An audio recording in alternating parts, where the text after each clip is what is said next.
Hello students, welcome to my channel take it from me. तो भाई आज से हम स्टार्ट करके जा रहे हैं बीएसटी का अपना नया सीरीज़, राइट। ये बीएसटी का बिजनेस स्टडीज़ का ये फर्स्ट चैप्टर है। फर्स्ट चैप्टर हम लेकर के आपके सामने आज आ गए हैं। थोड़ा सा इसका लेट वीडियो बन पाया। हम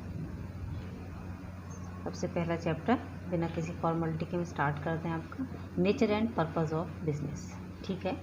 अच्छा, बिजनेस का मीन्स तो बाद में समझाएंगे। सबसे पहले जैसे हमारे यहाँ कॉमर्स एक ऐसी लैंग्वेज यूज़ की गई थी जो इसके लिए कॉमर्स का वर्ड आया था हमारे सबसे पहले, है ना। तो कॉमर्स मतलब क्या, कोई भी ऐसी एक्टिविटी जो एक्सचेंज या distribution of goods and services से रिलेटेड हो, उसे हम क्या कहते हैं, कॉमर्स कहते हैं। या बिजनेस, अगर हम बिजनेस भी कहेंगे तो क्या होता है, बिजनेस मीन्स होता है सेल एंड परचेज।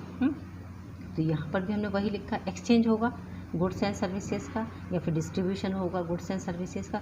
कोई भी ऐसी एक्टिविटी होती है उसे हम क्या कहते हैं, कॉमर्स कहते हैं, ठीक है। इंडिया में भी ट्रेड स्टार्ट हो गया था, है ना। इंडिया में ट्रेड स्टार्ट हुआ था, सिल्क रूट से स्टार्ट हुआ था, है ना। वहाँ आता था, नहीं आता थे, आपने पढ़ा होगा, ये सब आपने उसमें पढ़ा हुआ है। 10th क्लास SST पास करके आए हुए हैं आप लोग। तो सिल्क रूट से अपना आए थे और वहाँ से अपना ट्रेड स्टार्ट हुआ था, ठीक है। और क्या है, नॉर्थन इंडिया से, ना नॉर्थन इंडिया हिमालय में है ना, इसलिए। और जो वाटर की साइड पे है वो साउथ है, वहाँ से क्या शुरू हुआ, वहाँ से स्पाइस रूट से स्टार्ट हो गया था। तो वो वहाँ से क्या हुआ, मसालों का बिजनेस हमारे यहाँ से स्टार्ट हो गया था। बाहर से वो लोग आने लगे बाय सी, है ना, और यहाँ से ट्रेड करने लगे क्योंकि स्पाइसेस यहाँ अच्छे होते थे। तो ऐसी सिल्क रूट्स के जरिए तो ये ट्रेड स्टार्ट हो गया था यहाँ से। तो ये सब आपने 10th में पढ़ा हुआ है, SST में सब कुछ पढ़ा हुआ है कि ट्रेड स्टार्ट हुआ गया था इंडिया से, और इसी को इंटरनेशनल ट्रेड कहा गया था, ठीक है। एक्सप्लोर होने के लिए डेफिनेटली ये ज़रूरत होती है कि हम अपना तो करें ही करें, प्लस हम बाहर की दुनिया भी हमको देखनी है। तो बाहर की दुनिया देखने के लिए ही बस ये ट्रेड का आना जाना इंटरनेशनली स्टार्ट हुआ था हमारा, ठीक है। अच्छा, ये धीरे धीरे क्या हुआ, और ज़्यादा यहाँ पे ये डेवलप होता चला गया, धीरे धीरे प्रोग्रेस, बहुत ज़्यादा प्रोग्रेस हुई थी, क्योंकि इंडिया में रिसोर्सेज की कमी नहीं, इंडिया फुल ऑफ रिसोर्सेज है, इसीलिए बाहर के जितने भी लोग थे यहाँ अट्रैक्ट हुए थे। डेवलपमेंट स्टार्ट हुआ था, तो डेवलपमेंट में इंडिजीनियस बैंकिंग सिस्टम, और अब जब ज़्यादा ट्रेड होने लगा, अच्छे से स्टार्ट हो गया, तो थोड़ा सा बैंकिंग सिस्टम अच्छा हो गया यहाँ पर, है ना। जो तो हमारा बैंकिंग सिस्टम यहाँ पे अब मेटल के कॉइन्स आ गए, ठीक है। उसके बाद हुंडी आई, हुंडी या फिर चिट्ठी भी कह सकते हैं, जो बाइंग और सेलिंग, अगर हमने क्रेडिट पे लिया हुआ होता था, क्रेडिट पे हमने लिया हुआ है, तो उसमें हुंडी क्या होता है, हुंडी एक एविडेंस होता है कि आपने किसी भी चीज़ को क्रेडिट पे लिया हुआ, तो उसका एक एविडेंस आपको ज़रूरत होती है ना, बस उसी के लिए हुंडी का यूज़ किया जाता है, या चिट्ठी का। People begin to deposit money in bank, अब ज़्यादा पैसा इकट्ठा होने लगा, लोगों ने क्या किया, उसको बैंक में डिपॉजिट करना स्टार्ट कर दिया। समझ में आ गई। तो फिर इसका मतलब बैंक की भी यहाँ पर वो बढ़ गई थी थोड़ी सी कि हाँ बैंक होने चाहिए, है ना। और क्या हुआ था, अब क्या ज़्यादा इन्वेस्टमेंट, ज़्यादा पैसा आ गया, तो एग्रीकल्चर और अदर हैंडीक्राफ्ट जितने भी इंडस्ट्रीज थी वो धीरे धीरे ग्रो करना स्टार्ट हुई, क्योंकि पैसों की ज़रूरत होती है ना, मनी की ज़रूरत है हमको। तो मनी की ज़रूरत हमारे यहाँ से कॉमर्स से पूरी होनी स्टार्ट हो गई, तो यहाँ पर अब एग्रीकल्चर और अदर हैंडीक्राफ्ट यहाँ पर यूज़ होने लगे। फिर ज़्यादा जब उनकी सेविंग्स और सरप्लस है, तो वो अपनी सेविंग और सरप्लस को यूज़ करने लगे और किसी चीज़ में इन्वेस्ट करके, ठीक है, इन्वेस्टमेंट करने लगे और अच्छा करने लगे, नई नई वर्कशॉप बनने लगी, स्किल जितने भी वर्कर्स थे उनको भी काम मिलने लगा। इस तरीके से यहाँ पर ये जो ट्रांसफ़र होना स्टार्ट हो गया था, है ना। नेक्स्ट जनरेशन के लिए ट्रांसफ़र अपनी स्किल को वो लोग करने लगे थे। इस तरीके से हमारा ये जो बिज़नेस था काफ़ी तेज़ी के साथ बढ़ने लगा था। ये तो हो गया इंडिजीनियस बैंकिंग सिस्टम। उसके बाद आ जाता है हमारा, अब क्या है, बिजनेस स्टार्ट हो गया, तो इसका मतलब rise of intermediaries. Intermediaries means जो आप कह सकते हैं इनको मिडिल मैन। इंटरमीडिएटरीज मीन्स क्या होता है, मिडिल मैन होते हैं। ये भी आ गए बीच में, जैसे एजेंट एंड ब्रोकर थे, इनके थ्रू हम बिज़नेस करने लगे, राइट। क्योंकि देखो बिज़नेस होता है ना, हेल्प करने के लिए हमको एक्सपेंड करना है, तो हम एक जगह बैठे हुए हैं और हम चाहें पूरे ऑल ओवर इंडिया में हमारा सामान चला जाए, तो पॉसिबल नहीं है। उसके लिए हमको अपना एजेंट या फिर ब्रोकर भेजना पड़ेगा ना, तो बस वो अब आने लगे, है ना। और क्या हुआ था, जगत सेठ। जगत सेठ क्या होता है, इंस्टीट्यूशंस ऑफ जगत सेठ, है ना। यहाँ पे ये मुगल पीरियड में इनका आया था बहुत ज़्यादा, ईस्ट इंडिया कंपनी के टाइम पर भी इनका आया था। ये क्या होते थे, ये हाई रेट पर इंटरेस्ट ले लेते थे फॉरेन ट्रेड से, तो इनको क्या कहा जाता था, जगत ट्रेड। इसीलिए तो फॉरेन ट्रेड स्टार्ट हुआ। फॉरेन ट्रेड और क्यों स्टार्ट हो गया था हमारे इंडिया में, क्योंकि उनको हाई रेट पर इंटरेस्ट मिल जाता था। ठीक है, क्रेडिट ट्रांजेक्शन्स होने लगे थे। पहले सिर्फ कैश में होता था, आपने बार्टर सिस्टम भी पढ़ा है 10th में, तो अब यहाँ पर मनी सिस्टम था, क्रेडिट ट्रांजेक्शन्स होने लगे थे। लोन लेने देने लगे थे लोग, क्योंकि अगर ज़्यादा अमाउंट में उनको मनी की ज़रूरत है तो लोन भी लिया और दिया जा रहा था। फिर क्या होता है, short term and long term, यही हमने पॉइंट जो बताया वो यहीं पर आ गया। Short term and long term loan अब यहाँ पर स्टार्ट हो चुके थे, है ना, क्योंकि कॉमर्शियल अब यहाँ पर बहुत ज़्यादा बढ़ता चला जा रहा था। फिर आ जाते हैं हमारे ट्रांसपोर्ट। तो ट्रांसपोर्ट तो क्लियर है, land transport, water transport, time पर एयरवेज का कोई काम नहीं था। हम ये पुरानी बात कर रहे हैं एंशिएंट इंडिया के टाइम की। लैंड ट्रांसपोर्ट क्लियर है आप लोगों को कि रोडवेज था भाई, रोडवेज के थ्रू ये बहुत ऑल ओवर इंडिया में सामान, जैसे बंगाल टू तक्षशिला नाम आएगा आपके बुक में कहीं पर भी, तो उसके थ्रू वहाँ पर सामान को दिया जाता था।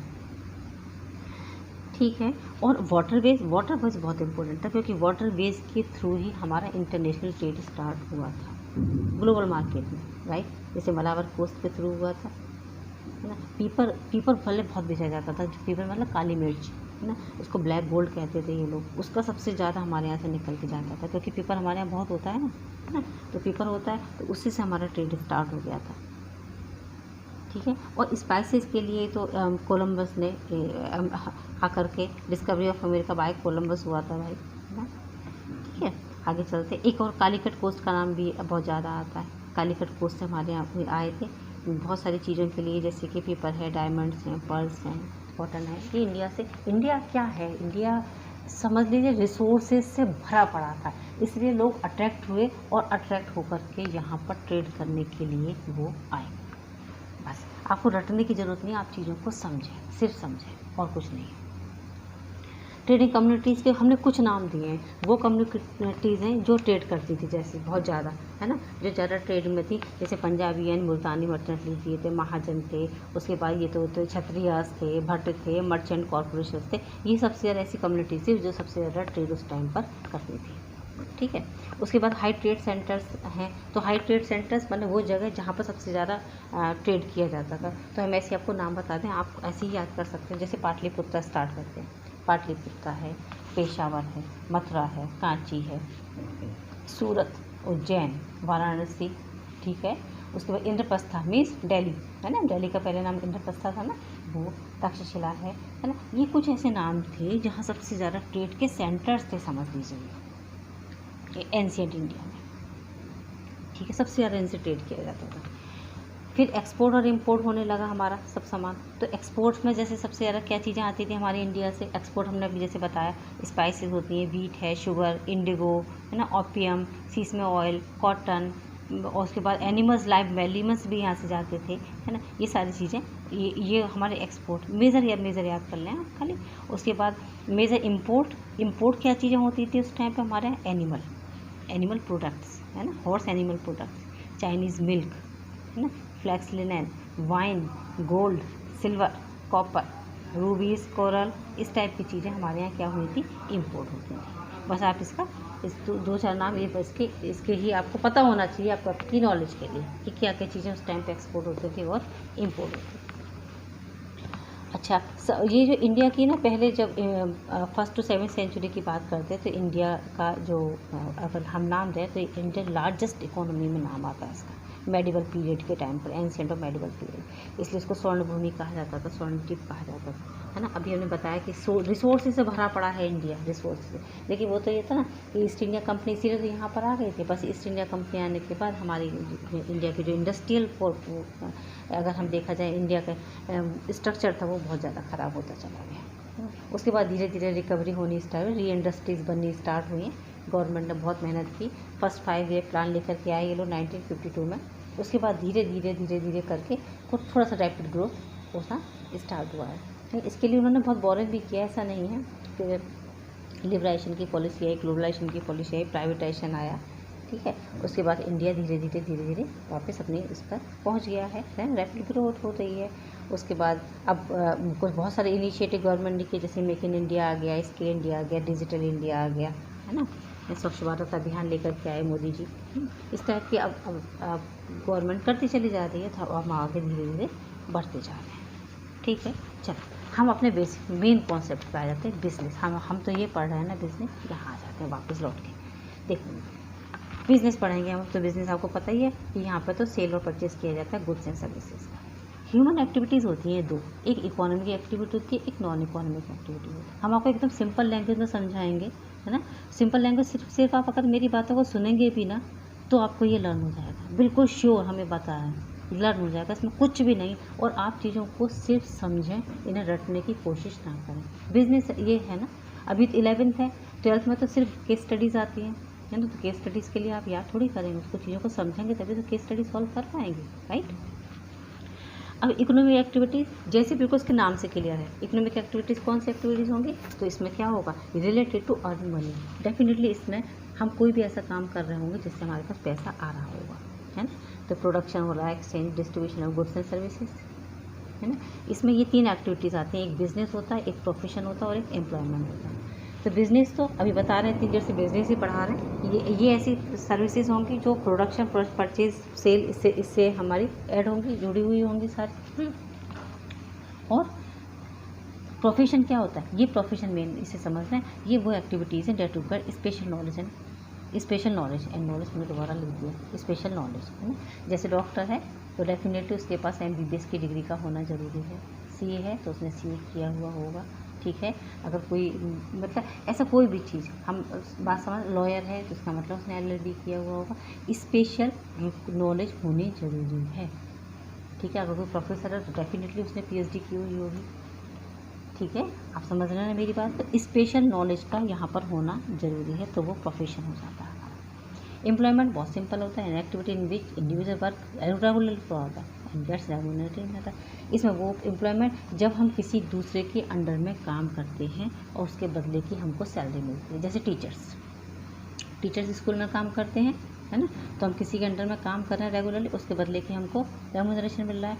अगर हम अपना पर्सनल कोचिंग सेंटर चलाते हैं तो वो प्रोफेशन में आ गया, है ना। और स्कूल में काम करते हैं तो वो एम्प्लॉयमेंट में आ गया। समझ गए आप मेरी बात को दोनों को, ठीक है। स्कूल में काम करेंगे एम्प्लॉयमेंट हो गया, अपना पर्सनल कोचिंग सेंटर है तो प्रोफेशन में आ जाता है, ठीक है। नॉन इकोनॉमिक एक्टिविटी जैसे नाम से क्लियर, इसमें बिना पैसे वाली एक्टिविटीज़ हो रही होंगी, लेकिन बिना पैसों की। जैसे हम घर में काम करेंगे, अपने सेटिस्फेक्शन के लिए कर रहे हैं ना, खाना बना रहे हैं, घूमने फिरने जा रहे हैं, है ना, किसी की हेल्प कर रहे हैं, है ना। मंदिर जैसे हमने लिखा हुआ जैसे रिलीजन, मंदिर जा रहे हैं, सोशल अपने कोई भी सोशल सर्विस कर रहे हैं, या फिर पेरेंटर अपने पेरेंट्स की सेवा कर रहे हैं, तो उससे हमें मिलता कुछ नहीं है। क्या मिलता है हमें, पर्सनल सेटिस्फेक्शन मिलता है। ये बिना पैसा की एक्टिविटीज़ होती है, that is called non economic activities. Business का नेचर बता देते हैं बहुत जल्दी से आपको। बिज़नेस कैसा होता है, बिज़नेस का नेचर क्या होता है। बिज़नेस क्या है, एन इकोनॉमिक एक्टिविटी है, भाई यही बताना अभी हमने। इकोनॉमिक एक्टिविटी भाई बिज़नेस का मतलब ये होता है कि पैसा कमाना, तो ये मनी से रिलेटेड होगा हर काम इसके अंदर, ठीक है। बिना मनी के तो इसका मतलब गिफ्ट लिया जा रहा है, तो गिफ्ट का हमारे यहाँ कोई काम नहीं है। बिजनेस मतलब बिजनेस, जहाँ पे पैसा लिया और दिया जाएगा, ठीक है। गुड्स और सर्विसेज जाएंगी तो उसके बदले का पैसा आएगा, है ना, सेल और परचेज हो रही होगी। Production and sales of goods and services, यही बता रहे हैं हम आपको क्या हो रहा होगा इसमें। प्रोडक्शन होगी, सेल्स होगा, परचेज होगी। थर्ड वन आता है प्रॉफिट अर्निंग है, ये है ना। यहाँ हम सोशल सर्विस के लिए नहीं है, बल्कि क्या है, ये प्रॉफिट अर्निंग है, प्रॉफिट कमाने के लिए बैठे हुए हैं। रिस्क फैक्टर यहाँ मेन होता है, मेन चीज़ है इसकी रिस्क फैक्टर, क्योंकि अगर नो रिस्क तो नो गेन। जब तक हम रिस्क नहीं लेंगे तब तक कोई प्रॉफिट भी नहीं होगा। ये कुछ बिजनेस ऑब्जेक्टिव्स हैं हमारे, मतलब बिजनेस ऑब्जेक्टिव्स कहते हैं बिजनेस के गोल्स हैं, है ना। गोल्स मतलब हमारा एंड हो गया, है ना। ऑब्जेक्टिव क्या होते हैं, ये एंड होते हैं, मतलब हम बिजनेस की एक्टिविटी क्यों कर रहे हैं। जैसे आप क्यों पढ़ रहे हैं, आपके पढ़ने के पीछे आपका कोई ना कोई गोल होना ज़रूरी है। अब जिस दिन आपने अपना गोल सेट कर लिया, डेफिनेटली आपका पढ़ने में मन लगने लगेगा, है ना। अगर आपने गोल सेट कर लिया कि हमको तो भाई बिज़नेस करना है आगे जा कर के, तो भी आपके लिए पढ़ाई जरूरी है। अगर आपने जैसे सेट कर लिया कि भाई आपको CA बनना है, आपको डॉक्टर बनना है, आपको इंजीनियर बनना है, आपको लाइफ में आपको साइंटिस्ट बनना है, कुछ भी बनना है, जिस दिन आपका गोल सेट हो जाएगा, आप समझना आपकी लाइफ बदल जाएगी। मेरी बात को इतना ध्यान रखना, है ना। बस अपना माइंड सेट करना, अपने दिमाग के जो हमारा एक और 6 सेंस होता है, बस उसको ये मैसेजेस ट्रांसफर कर रहे हैं कि I want to be this, I want to be this, है ना। डेफिनेटली आप बन के ही रहेंगे। और उस दिन से देखिए आपकी पढ़ाई के अंदर आपकी लाइफ में कितने चेंजेस आ गए। सब्जेक्ट से नहीं हटेंगे। बिजनेस ऑब्जेक्टिव्स, एक इकोनॉमिक ऑब्जेक्टिव होगा, एक सोशल होगा और एक ह्यूमन होगा। 3 ऑब्जेक्टिव्स में डिवाइड कर दिया। इकोनॉमिक ऑब्जेक्टिव क्या होंगे भाई? इकोनॉमिक मतलब मनी से रिलेटेड होंगे डेफिनेटली। पहला ऑब्जेक्टिव हमारा आ जाता है सर्वाइवल, ये मेन ऑब्जेक्टिव है।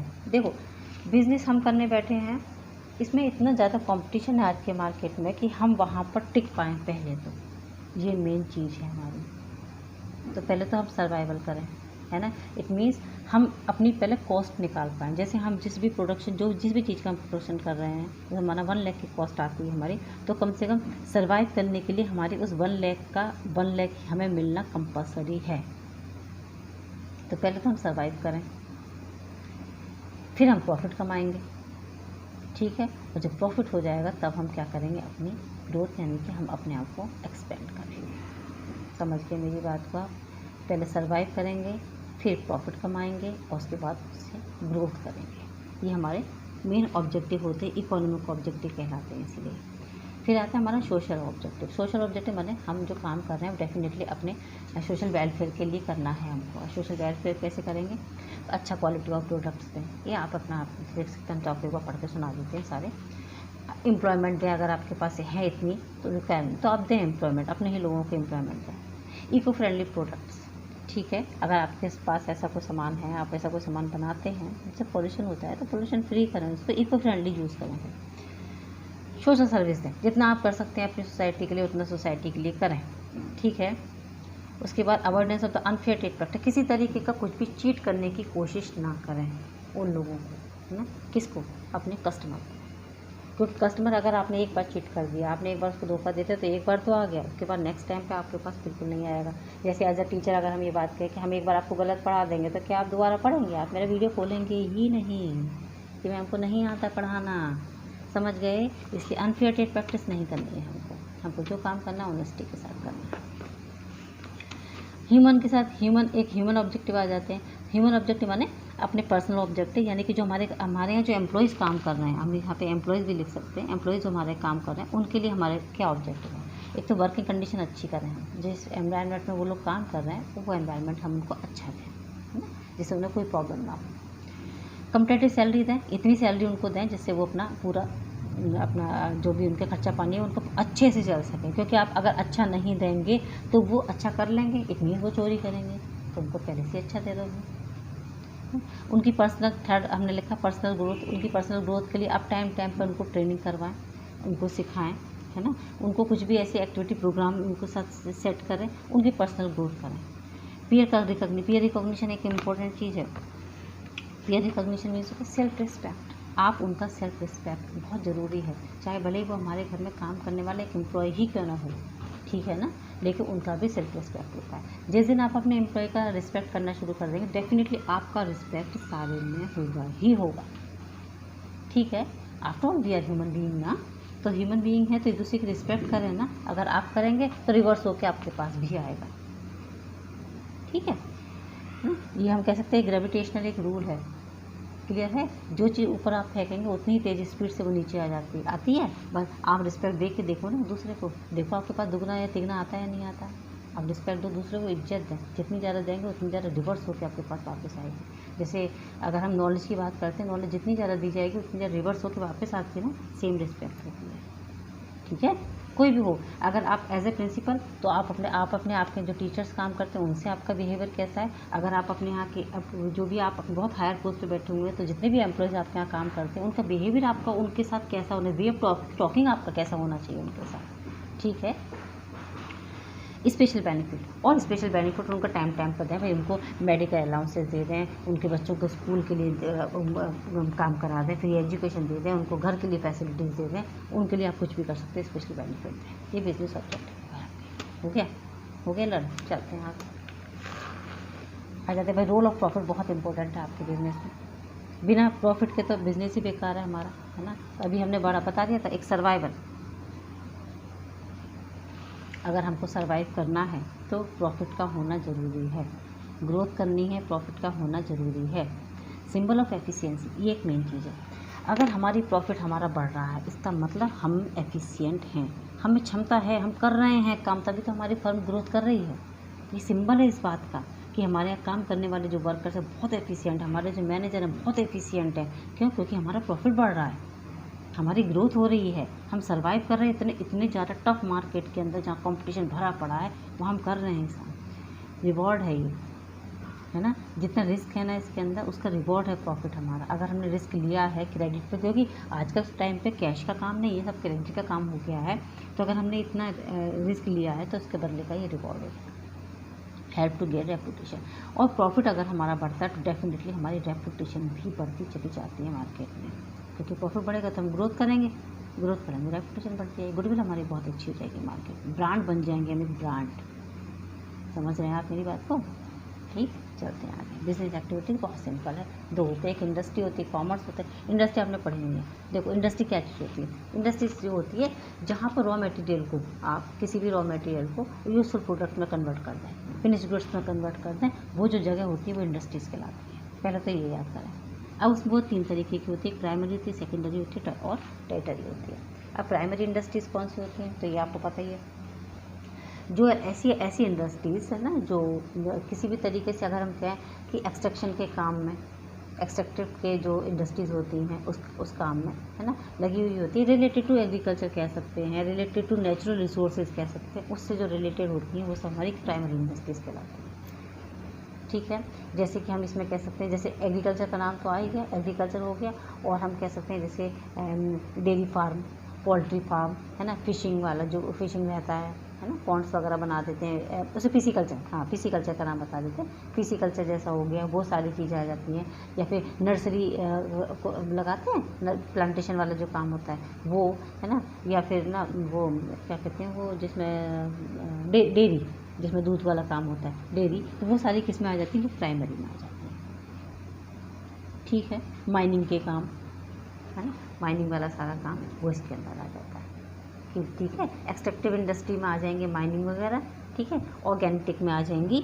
दो तरीके से इसको अगर हम पार्ट में डिवाइड कर दें तो एक हो जाती है एक्सट्रैक्टिव और दूसरी हो जाती है गेनेटिक।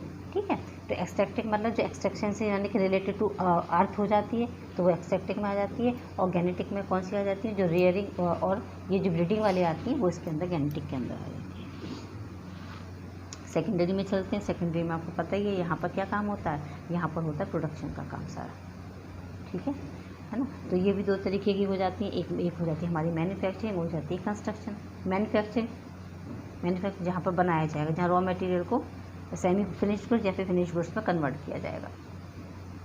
इसमें दो तरीके की गुड्स हो जाती है, कंज्यूमर गुड्स हो जाती है और एक इंडस्ट्रियल गुड्स हो जाती है। कंज्यूमर गुड्स जिसे डायरेक्ट कंज्यूमर कंज्यूम कर सकता है, इंडस्ट्रियल गुड्स वो जो इंडस्ट्रीज़ के काम आती हैं, जैसे हैवी मशीनरी वगैरह होती है, इक्विपमेंट्स होते हैं वो। ठीक है, अच्छा, मैन्युफैक्चरिंग इंडस्ट्रीज़, उसमें कई तरीके की इंडस्ट्रीज़ हो जाती है, जैसे एनालिटिकल हो जाती है, उसके बाद आ जाती है सिंथेटिक इंडस्ट्री हो जाती है, प्रोसेसिंग हो जाती है, और असेंबली जिसमें असेंबल किए जाते हैं पार्ट्स। समझ में आई, है ना, असेंबल किए जाते पार्ट्स कहीं से मंगा लिए, उसके बाद आकर के उसको असेंबल कर दिया, असेंबल इंडस्ट्री हो जाती है।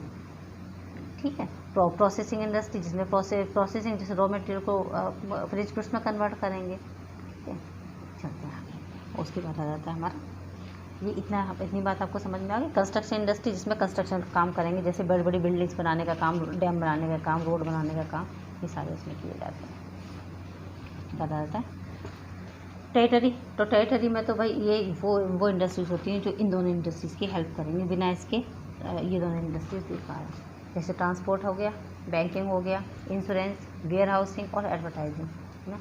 ट्रांसपोर्ट एक जगह से दूसरी जगह पहुंचाने में उनकी हेल्प करेगा। बैंकिंग, उसी से तो क्रेडिट लेंगे ये लोग, काम कैसे करेंगे बिना लोन के। फिर इंश्योरेंस, इतनी रिस्क होती है तो इंश्योरेंस कराने का काम। वेयर हाउसिंग मतलब स्टोर करने का काम, है ना। इतना सारा गुड्स बन के तैयार हो गई तो वो कहाँ रखी जाएंगी, वेयर हाउसिंग में रखी जाएंगी। फिर एडवर्टाइजिंग, तो भाई आप इन्फॉर्मेशन कैसे देंगे अपने कंज्यूमर को कि हमारे पास ये सब चीज़ें हैं, तो ऑब्वियस बात है कि आ जाता है एडवर्टाइजिंग का काम। आ जाते हैं कॉमर्स पर अपना। कॉमर्स पता ही है, ये कॉमर्स क्या चीज़ होती है, ये तो वो एक्टिविटीज़ होती हैं जो किसी भी तरीके से गुड्स को आप सेल और परचेस में आपकी हेल्प करती है, ये एक्टिविटीज़ वो होती हैं। ठीक है, कॉमर्स अभी हम बता चुके हैं आपको इससे पहले भी कि कॉमर्स क्या चीज़ होता है। हम जो मेन चीज़ है उस पर चलते हैं अपना। रोल ऑफ कॉमर्स, आखिर ये कॉमर्स हमारे लिए इतना ज़रूरी, ये बहुत इंपॉर्टेंट चीज़ है आपके लिए, बहुत इंपॉर्टेंट चीज़ है। कॉमर्स का रोल क्या है ना? कॉमर्स का रोल क्या है? एक देखिए, help in removing the hindrance of person. ये सोचो, अगर कॉमर्स ना हो, यानी कि अगर बिजनेस ना हो, तो पर्सन टू पर्सन लोग कैसे पहुँचें, है ना? तो इसने क्या किया है, इसने रिमूविंग माने हटाया है, हिंड्रेंस मीन्स बीच की हमारी प्रॉब्लम्स को, पर्सन एक जगह से दूसरी जगह पर सामान को पहुंचाने के लिए। ये कॉमर्स, ये ट्रेड ही तो है जो हम लोगों को आपस में मिला देता है किसी भी जरिए से, ठीक है। अब हमने एक प्रोडक्ट बना करके रख लिया, अब वो दूसरे लोगों तक कैसे पहुंचेगा, है ना? तो ये क्या करता है, ये पर्सन्स के बीच में होने वाले हिंड्रेंस को हटा देता है। उसके बाद सेम ये प्लेस है ना? प्लेस माने जैसे हमने यहाँ बना के रख लिया, अब वो दूसरी जगह पे कैसे पहुँचेगा, तो कैसे पहुँचेगा, तो किसके थ्रू पहुँचा दिया जाता है ना? ये काम कौन करता है, इतने सारे प्लेस के बीच का गैप कौन ख़त्म करता है, ये ट्रेड यानी कि कॉमर्स हमारा फिनिश कर देता है, एक प्लेस से लेकर दूसरे प्लेस पर। क्योंकि कंज्यूमर तो सारे में फैले हुए हैं ना, कंज्यूमर जैसे अब हम आपको पढ़ा रहे हैं, स्टूडेंट तो बहुत सारे हैं ना, है ना? तो ये प्लेस के हिंड्रेंस को इसने ख़त्म कर दिया, प्लेस की प्रॉब्लम को ही ख़त्म कर दिया, जगह जगह पहुँच जाती हैं सारी चीज़ें। टाइम, ठीक है। अब जैसे कुछ चीज़ें होती हैं, जैसे अब जैसे बहुत सिंपल सी, जैसे हम इस टाइम पे यहाँ बैठ के पढ़ा रहे हैं, है ना? और सारे जितनी भी जो भी लोग ये वीडियो देख रहे होंगे उनके पास एक इसमें पहुँच रहा है ना, तो टाइम की बचत हो रही है ना हमारी, ठीक है। तो इस तरीके से ये हिंड्रेंस ऑफ टाइम को सेव करता है ना? नहीं तो टाइम वेस्ट होता रहेगा, मालूम हुआ कि कोई भी सामान है वो एक जगह बन रहा है, फिर दूसरी जगह भी बन रहा है, फिर तीसरी जगह बन रहा है, नहीं, टाइम को हमको सेव करना, एक ही जगह बन गया, सब जगह को ऊपर पहुँचा दिया गया है। गुड्स को एक्सचेंज करने में, है ना? गुड्स को एक्सचेंज करने में माने सामान को ख़रीदने और बेचने में मनी आएगा जाएगा, ये सब प्रॉब्लम किसने दूर की, कॉमर्स ने तो दूर की हमारी। नहीं तो पहले तो ऐसा नहीं था ना, पहले तो ऐसा नहीं था। तो उसके बाद इसने ही हमको ये सिखाया कि हाँ ये किया जा सकता है। फिर हिंड्रेंस ऑफ रिस्क आ जाता है। तो रिस्क कैसे हो जाता है भाई, रिस्क तो बहुत बिजनेसमैन को फेस करने पड़ते हैं। तो ये क्या करता है, रिमूव कर देता है, हिंड्रेंस ऑफ रिस्क को रिमूव कर देता है, क्योंकि वो किससे हम इंश्योरेंस करवा सकते हैं। कॉमर्स ने हमको बताया कि आप इंश्योरेंस करवाइए, इंश्योरेंस करा देंगे तो उससे होने वाले रिस्क से हम बहुत हद तक बच सकते हैं। आप अपने सामान का रिस्क करा लीजिए, आप अपने सामान का इंश्योरेंस करा लीजिए। इंश्योरेंस कराने के बाद अगर कोई भी रिस्क होता है किसी भी तरीके का, तो हम बहुत हद तक उससे बच सकते हैं। नॉलेज, ये बहुत बड़ी चीज़ है ना? नॉलेज, नए से नया प्रोडक्ट आ रहा है, नया से नया प्रोडक्ट आ रहा है मार्केट में, नई लॉन्चिंग हो जाती है, हमको कैसी इस चीज़ की नॉलेज होगी कि क्या बना, क्या आया नया मार्केट में, है ना? अब क्या, तो बस इसके ज़रिए हमको ये सारी चीज़ें पता लगती जाती हैं। नया मैन्युफैक्चर हो जाए, कुछ भी नई चीज़ बन जाती है, तो डायरेक्ट कम्युनिकेशन हो जाता है ना मैन्युफैक्चरर का कंज्यूमर के साथ, है ना? तो वो नई से नई चीज़ें मार्केट में आती है और हमको नॉलेज मिलती रहती है, ठीक है। तो ये जो हिंड्रेंसेस हैं ये आपको पता होने चाहिए, ये बहुत आपकी इंपॉर्टेंट चीज़ है। रोल ऑफ कॉमर्स क्या है, कितनी चीज़ों को, कितने हिंड्रेंसेस को ये रिमूव करता है, कितने हिंड्रेंसेस को ये रिमूव कर देता है। आ जाते हैं, अब एक और आ जाती है ये कॉमर्स। एक तो 2 ट्रेड होता है ना? ट्रेड भी आप वही हो जाए, इसमें कोई स्पेशल बाइंग और selling of goods and services है, ठीक है। एक इंटरनल ट्रेड होता है और एक एक्सटर्नल, बताने की मुझे ज़रूरत नहीं। इंटरनल मतलब with in boundary line of India, ठीक है। तो इसमें भी हम 2 काइंड्स में इसको कर सकते हैं, एक हो जाता है होल सेल ट्रेड और एक रिटेलर। होल सेल में जब लार्ज क्वांटिटी में सामान को लिया या दिया जाएगा डायरेक्ट मैन्युफैक्चरर से, होल सेल हो जाएगा। और रिटेलर वो होगा जो स्मॉल क्वांटिटी में सामान को लिया जाएगा। एक्सटर्नल ट्रेड आपको पता ही है, जो इंडिया की बाउंड्री लाइन के जोग्राफिकल लिमिट से भी बाहर किया जाएगा। तो इसमें एक्सपोर्ट आ जाएगा, इंपोर्ट आ जाएगा और एंट्री पोर्ट आ जाएगा। एक्सपोर्ट मीन्स सामान को सेल करना फॉरेन कंट्री में, इंपोर्ट मीन्स सामान को ख़रीदना फॉरेन कंट्री से, और एंट्री पोर्ट मीन्स सामान आएगा तो सही लेकिन इंडिया के सिर्फ बाउंड्री लाइन पर टच करके और वापस चला जाएगा, वो इंडिया के अंदर सेल होने के लिए नहीं आएगा। समझ गया? ये सिर्फ एक्सपोर्ट करने के पर्पज़ से ही लिया जाता है। हमने लिया और हाथों हाथ वहाँ से भेज भी दिया, इसको क्या कहा जाता है, एंट्री पोर्ट कहा जाता है, ठीक है। अब और चीज़ बता देते हैं थोड़ा सा, इट्स टू ट्रेड, ट्रेड में हेल्प, कौन सी ऐसी चीज़ है जो ट्रेड में हमारी हेल्प करते हैं। बहुत सिंपल सी चीज़ है। एक तो ट्रांसपोर्ट एंड कम्युनिकेशन, अगर ट्रांसपोर्ट या नहीं हो या कम्युनिकेशन नहीं हो, ट्रेड कैसे होगा, है ना? क्योंकि सामान हमने बनाया तो जाएगा कैसे, बिना ट्रांसपोर्ट के तो पॉसिबल नहीं है ना। बैंकिंग एंड फाइनेंस, क्रेडिट की फैसिलिटी, फाइनेंस की फैसिलिटी कौन देगा हमको? बैंक देंगे। इंश्योरेंस जो होने वाले रिस्क को कवर करने के लिए, वेयर हाउसिंग है ना, बने हुए सामान को रखने के लिए, और एडवर्टाइजिंग, ये अभी भी इससे पहले बताया था हमने, एडवर्टाइजिंग है ना। एडवर्टाइजिंग मतलब जो हमने बनाया या नई चीज़ मार्केट में आती है उसकी पहचान के लिए, उसकी नॉलेज के लिए। लास्ट टॉपिक और आपको बता दें हम आपको बिजनेस रिस्क। बिजनेस रिस्क क्या होता है? देखो ये जब बहुत ज़रूरी होता है, क्योंकि जब हम बिज़नेस कर रहे हैं तो डेफिनेटली उसमें रिस्क भी होंगे, ठीक है। अगर आप पढ़ रहे हैं तो और अब एग्ज़ाम दे रहे हैं तो डेफिनेटली कभी नंबर कम भी आ सकता है, कभी ज़्यादा भी आ सकता है, रिस्क तो है ही। तो अब रिस्क के डर कर तो ऐसा तो नहीं होगा कि आप पेपर ही ना दें, ये तो नहीं हो सकता ना। तो यही बिजनेस रिस्क होते हैं, ये तो हमें करने पड़ेंगे, रिस्क तो हमें लेना पड़ेगा, है ना। नेचर कैसा होता है बिजनेस रिस्क का? कैसे होते हैं ये?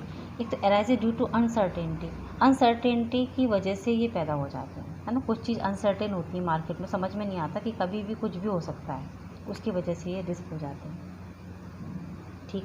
उसके बाद it is an essential part of every, her business का एसेंशियल पार्ट है रिस्क। बिना रिस्क के बिजनेस नहीं होगा। Degree depends on the nature and size of the business. कितनी रिस्क होगा, कितना रिस्क, ये साइज़ पर डिपेंड। बहुत बड़ा बिजनेस है, बहुत ज़्यादा रिस्क होगा। छोटा सा बिजनेस है, हमारी छोटी सी दुकान है, तो छोटा सा रिस्क होगा, ऑब्वियस बात है, समझ गए। बस प्रॉफिट इज रिवार्ड। इसका रिस्क अगर ले रहे हो तो मिलेगा भी क्या आपको? प्रॉफिट ज़रूर मिलेगा आपको, पलट करके। समझ में आ गई है? ज़्यादा पढ़ रहे हैं, एग्ज़ाम दे रहे हैं तो मार्क्स भी बहुत बढ़िया आएंगे आपके। सिंपल कॉजेज़ और पढ़ लेते हैं। एक नेचुरल कॉजेज़ होते हैं, इकोनॉमिक कॉजेज़ होते हैं, ह्यूमन कॉजेज़ होते हैं और फिजिकल कॉजेज़ होते हैं। मतलब ये बिजनेस रिस्क होता क्यों है? नेचुरल कॉजेज़ बहुत सिंपल है। नेचुरल कॉजेज़ क्या होंगे? बहुत ज़्यादा रेन हो गई, फ्लड आ गया अननेसेसरी का, पैमाइन आ गया, है ना, ये कोविड-19 आ गया। नेचुरल कॉजेज़ हैं। हमारा बिजनेस पूरी तरीके से इफेक्ट हो रहा है, हुआ है नहीं हुआ है, फिर ये नेचुरल कॉजेज़ है। इसमें किसी का भी कोई दोष नहीं है, अचानक हो गया है सब कुछ, नेचुरल हो गया। समझ में आ गई? अच्छा, ह्यूमन कॉजेज़, तो ह्यूमन कॉजेज़ ये ह्यूमन ने किया होगा डेफिनेटली। उसने जैसे हमारे उसका, अब हमारी कुछ कंपनी का कुछ लीक कर दिया बाहर, है ना, जो मेन जो बातें थी वो बाहर निकाल दी गई, या फिर ना ज़बरदस्ती किसी बात को ना चोरी कर ली गई, या कुछ और कॉन्फिडेंशियल चीज़ें थी वो निकाल दी गई हमारे यहाँ से, तो ये ह्यूमन का है, ये ह्यूमन कॉज कहलाता है, ठीक है। उसके बाद इकोनॉमिक कॉज आ जाते हैं हमारे, है ना। इकोनॉमिक कॉज कौन से होते हैं? इकोनॉमिक कॉज ये रिलेटेड होते हैं, ये अगर लॉस हो जाता है तो किसी भी तरह मार्केट कंडीशन के हिसाब से। मार्केट जैसे अगर हम कोविड-19 की वजह से देखें तो ये नेचुरल और इकोनॉमिक दोनों है ना। नेचुरल, कोविड-19 आ गया, उसकी वजह से इकोनॉमिक कंडीशंस की वजह से हमारा मार्केट पूरी तरीके से फेल, और हम ये बिजनेस रिस्क हो जाता है हमारा किसी भी वजह से, है ना। कंज्यूमर ने डिमांड कम कर दी, हो सकता है वो चीज़ फैशन से हट गई, है ना, मौसम ने अचानक चेंज हो गया, ये सब इकोनॉमिक हो जाते हैं, ठीक है। उसके बाद फिजिकल कॉजेज़ और आ जाते हैं हम। फिजिकल कॉजेज़ में जैसे टेक्नोलॉजी चेंज हो जाना, मशीनरी का, ठीक है, या फिर हम ओल्ड टेक्नोलॉजी यूज़ कर रहे हों, हम कुछ मैकेनिकल डिफेक्ट्स आ जाते हैं हमारी चीज़ों में, उसकी वजह से, या फिर एक्सीडेंट हो जाता है हमारे एम्प्लॉयज़ का, ठीक है। कुछ भी ऐसी कोई प्रॉब्लम आ जाती है कि हमारे बने हुए किसी भी सामान का फिजिक ही बदल जाए पूरी तरीके से, तो वो फिजिकल कॉजेज़ हो जाते हैं, ठीक है। टाइप्स और आ जाते हैं इसके हम इंश्योरेंस रिस्क के, लास्ट इसके। एक तो होते हैं इंश्योरेबल, जिनका हमने इंश्योरेंस कराया है, इंश्योरेंस जिनका हो सकता है ना, इंश्योरेबल। एक होते हैं नॉन इंश्योरेबल, जिनका हमने इंश्योरेंस नहीं कराया, ना ही वो इंश्योरेंस हम उसका करवा सकते हैं, ठीक है। फिर होते हैं स्पेकुलेटिव रिस्क। स्पेकुलेटिव रिस्क कौन से होते हैं? जिसमें उसमें पॉसिबिलिटीज़ होती है कि प्रॉफिट हो भी सकता है और नहीं भी हो सकता है, हमको नहीं पता क्या होगा। स्पेकुलेशन मतलब समझते हैं, जैसे सट्टा लगता है, तो यहाँ पता ही नहीं होता ना कि क्या होगा भी या नहीं होगा।